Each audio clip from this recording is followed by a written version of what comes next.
Muy bien, 11:19, seguimos en Con Sentido Común, esto es CNN en Radio Rosario. Se va a hacer mañana, martes 26 de julio, a las 9 de la mañana, en Balcarce 1765, la presentación del cuarto relevamiento de locales comerciales, la tasa de ocupación, la tasa de vacancia y demás. Bueno. Nosotros vamos a conversar ahora con el secretario de Desarrollo Económico y Empleo de Rosario para que nos cuente un poco desde su posición cómo está viendo él esto que va a ser COSIR con la Municipalidad de Rosario y la Universidad Nacional de Rosario mañana. ¿Qué tal, Sebastián?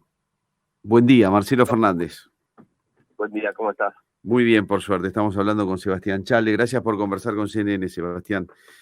No, por favor, gusto. Bueno, hasta donde se pueda, ¿nos puedes contar, nos puedes anticipar un poquito cómo viene esta presentación de mañana? ¿Cómo está el centro de Rosario y sus locales, por favor?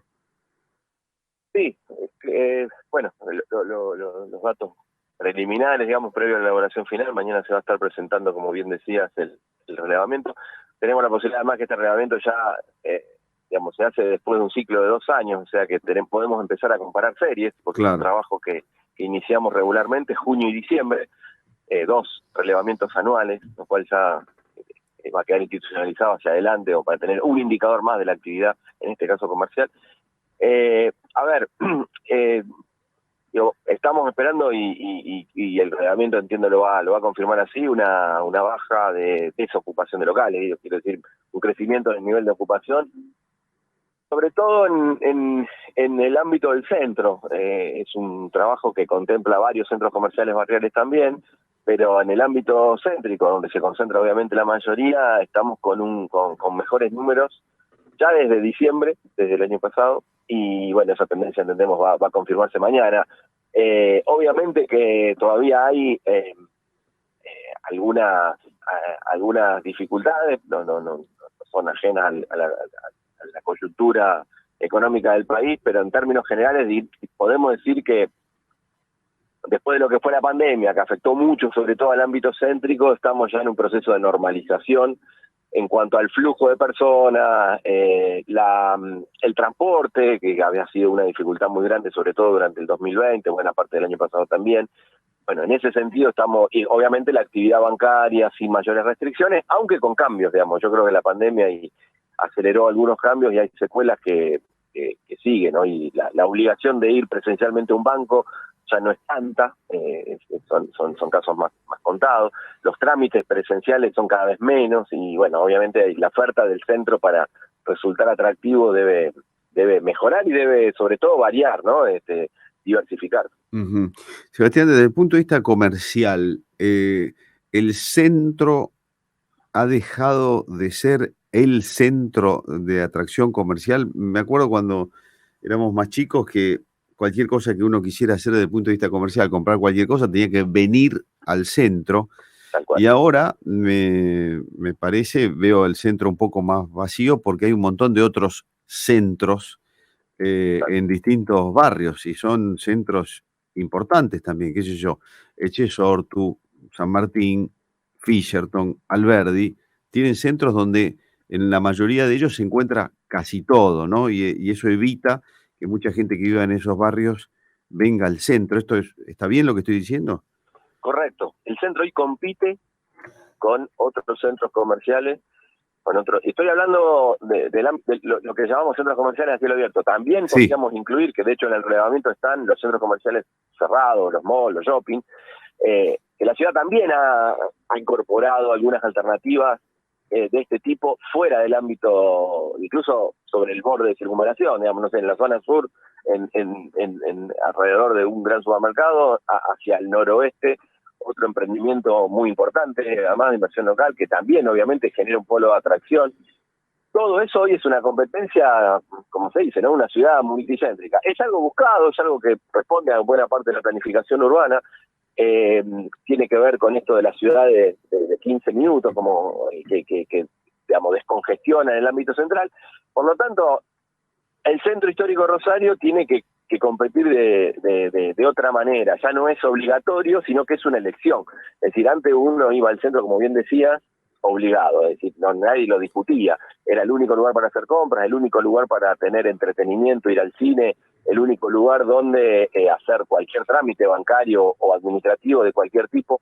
Hoy eso está absolutamente atravesado por esta nueva relocalización de ámbitos comerciales y también por la digitalización de las compras, de los trámites. Entonces, bueno, el centro también es una muy buena vidriera y eso es lo que creo que vamos a empezar a ver de acá en adelante. La crisis, digamos, de la pandemia generó, por ejemplo, locales muy atractivos, muy, digamos, estratégicos en su ubicación. Algunas cadenas, por ejemplo, en electrodomésticos o alguna cadena de productos electrónicos, fueron a buscar y, bueno, pudieron acceder a algo que probablemente en otro contexto era muy difícil hacerlo. Pero, como bien decís, hoy tenemos, vos nombraste algunos, yo te agregaría algo más al oeste, Barrio Belgrano, que son centros comerciales, el propio Empalme Graneros, digamos, generan una concentración no solamente de oferta comercial, sino también de servicios, bancarias, gastronomía, y bueno, la ciudad ha crecido en ese sentido, y además son quienes menos han sentido los efectos del periodo de pandemia, ¿no? Y con el centro, el antiguo y el viejo centro, ¿qué se está pensando? Porque también es lo que pasa con la mayoría de los centros en las principales ciudades del mundo, ¿no? Que quedan un poco como vacíos, pero son aspectos feos los que dan esas ciudades. ¿Hay alguna manera de frenar esa decadencia? ¿La municipalidad está pensando en algo? Sí, a ver, estamos pensando en algo y estamos ejecutando. Bueno, hubo algunas tareas más vinculadas a obras en el ámbito de Peatonal San Martín, por ejemplo, de terminar la remodelación, completar la remodelación de la peatonal, y en el caso de Córdoba, incorporar algunos atractivos de mobiliario urbano y algún embellecimiento general de la peatonal. El otro elemento importante me parece tiene que ver con acompañar fuerte la inversión privada y la búsqueda de opciones para, eso lo hicimos obviamente es una tarea silenciosa, pero interactuar con el sector privado para ocupar locales en función también de... A propósito de eso, con el de Falabella, ¿hay alguna novedad, Sebastián? Bueno, sí, a ver, digo, no es... Digo, creo que estamos más cerca que nunca de que haya finalmente ahí una propuesta comercial. Eso te puedo ir adelantando. Desde ya que hay una negociación todavía abierta, no concluida del todo entre los propietarios del inmueble y... ¿Con qué características? ¿De tienda o de...? De tienda departamental, digamos, ¿no? Ah, ¿sí? Con algunos usos que, bueno, complementen, digamos. Ah, mira qué bueno. Probablemente, digamos, estemos cerca. Todavía no puedo... No digo, no es que no pueda adelantar, sino quiero ser muy respetuoso porque es una negociación entre privados. Sí. Por supuesto que estamos muy cerca de eso porque queremos facilitar esa inversión, esa claro. para la ciudad.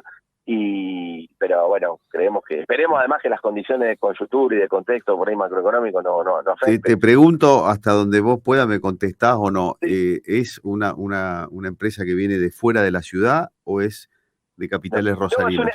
Es de capitales rosarinos en general, es de capitales rosarinos, sí, con un gerenciamiento ya incluso con trayectoria. A ver, digo, esto sí ha sido bastante público, lo puedo decir.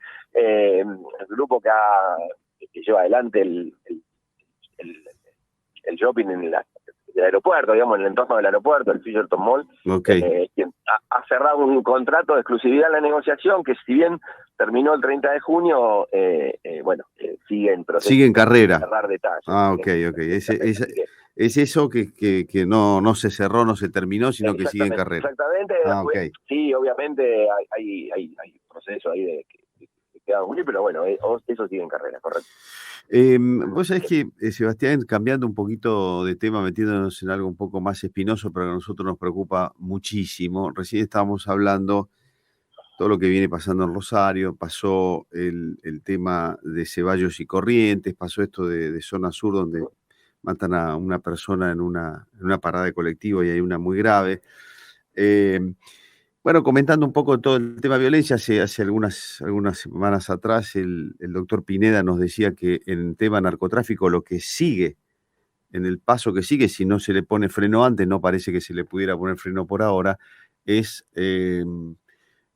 a los grandes empresarios temas de seguridad personal, familiar y de empresa. Y ayer el diputado Galdeano nos decía que se comenta por ahí que hay 500 empresitas u organizaciones que están pagando protección. Si querés y me das un minuto, podemos hacerte escuchar esa parte de lo que nos decía Julián. Dicen que hay alrededor de 500 comercios o pequeños emprendimientos pagando protección por distintas vías, por distintas... las organizaciones con muchos extranjeros que están en el préstamo en los barrios y que cobran y que son las que después generan estas balaceras a los que no pagan, a los que son morosos.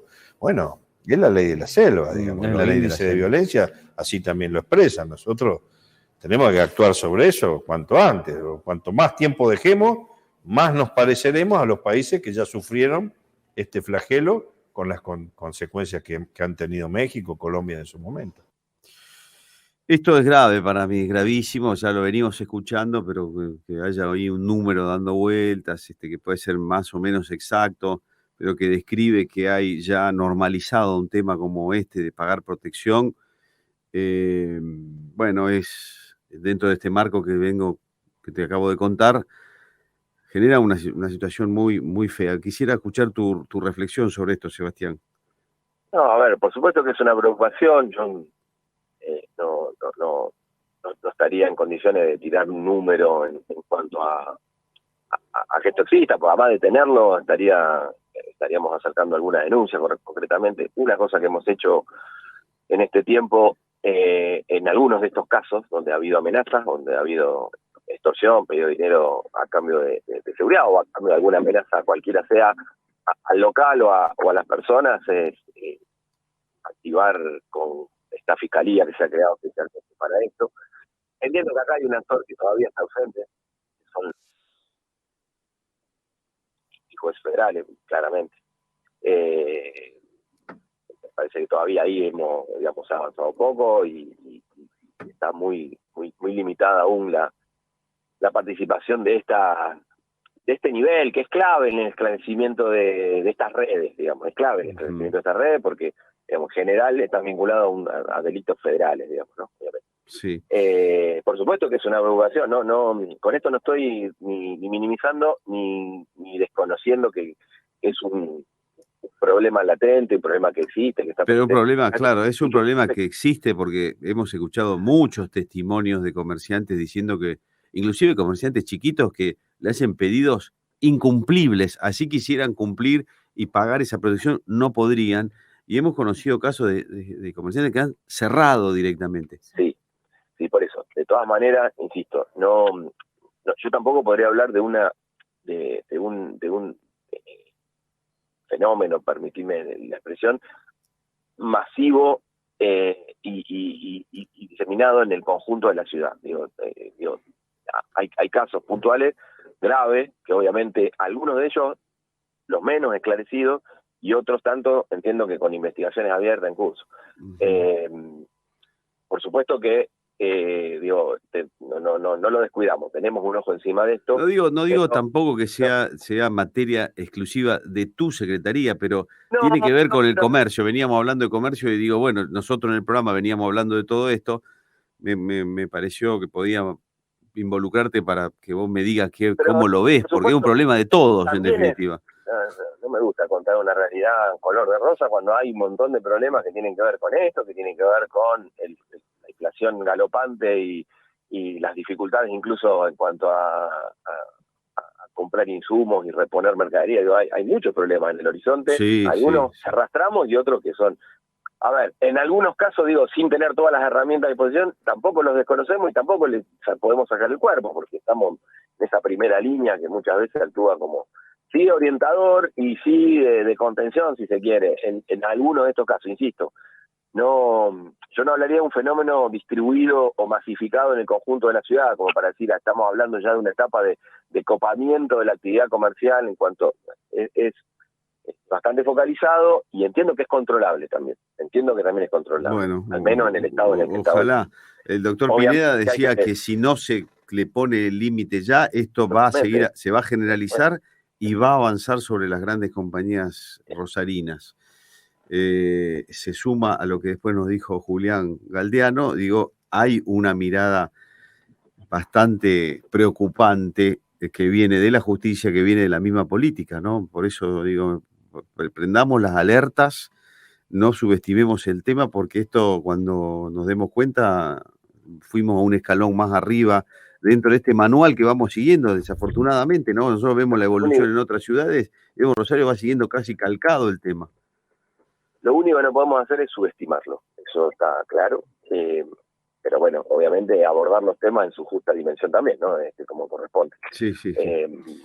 Digo, si yo te dijera además, a ver, como contraste o paradoja de esto, aún en este escenario y con todas las dificultades económicas, si yo te tengo que pintar la radiografía comercial de la ciudad, hoy te diría que los enclaves comerciales barriales están con mejor nivel de ocupación y mejor desempeño, incluso facturación promedio, que el propio ámbito central, que es donde se entiende que estas situaciones se dan más regularmente. Pero eso digo, tomarlo en su justa dimensión, pero claramente, obviamente, cuando crece la actividad delictiva, y cuando crece la actividad delictiva en base a organizaciones y bandas armadas, que incluso muchas veces tienen, se presentan cambios en su propia actividad delictiva principal, por ejemplo, el narcomenudeo, acuden a la extorsión. A ver, tuvimos un montón de casos de extorsión en los momentos en que no había partido de fútbol, en los momentos en que no había actividad masiva, ni de recitales, ni de espectáculos, ni casinos, y tuvimos una sucesión de hechos que incluso atendimos con gastronómicos y demás. Esa lectura la hacemos. Lo mismo ocurre cuando alguna condición macroeconómica se complica. Faltan, vas a verlo en estos días, digamos, reposición de neumáticos nuevos para hasta ver cómo crece el robo de autos, digamos. También hay vasos vinculantes entre la actividad delictiva y lo que ocurre en el plano económico. Entonces, digo, no para nada desconocemos la situación ni subestimamos. Pero bueno, tampoco ese número, ahora no había escuchado a Julián, es un número que también me sorprende un poco, pero bueno, desde ya que no voy a contradecirlo, porque probablemente tenga que ver con alguna fuente del propio ámbito del MPA o de algún ámbito oficial. Sebastián, como siempre, amable con nosotros, gracias por el tiempo y por todas las explicaciones. Por favor, un gusto, como siempre. Igual, hasta luego, adiós. Gracias. Sebastián Chal es el secretario de Desarrollo Económico y Empleo. Lo llamamos porque se va a hacer una presentación sobre el nivel de ocupación de locales en la ciudad de Rosario y de facturación y demás. Nos pareció que esto también se lo teníamos que preguntar, ¿no? Porque venimos hablando de esto, nos preocupa mucho, y bueno, se lo preguntamos nomás, y ahí está.